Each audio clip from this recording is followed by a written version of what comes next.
Kag sa numero 1 sa mga balita subong adlaw.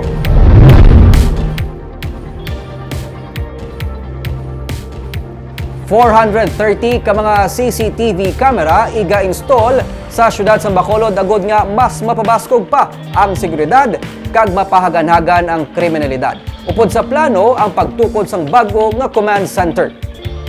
Sa masobra 80 ka mga CCTV camera nga na-install sa Bacolod, halos katunga diri sunod kay Mayor Albi Benitez ang may diferensya kag hindi na functional.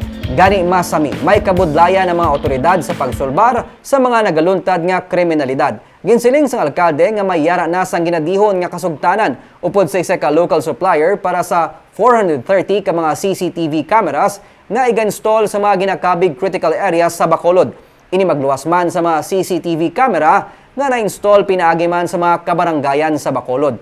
Luyag sang alkalde nga mapasanyog man ang bahin sa disaster response sa bulig sa mga CCTV.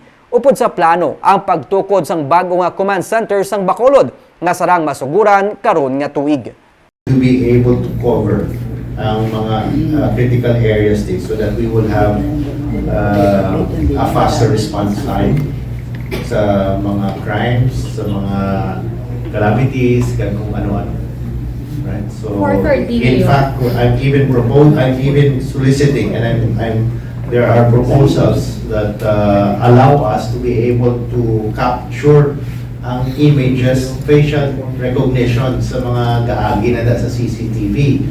We can also even capture ang mga salakyan, plate number nila, if they were involved in a hit and run case.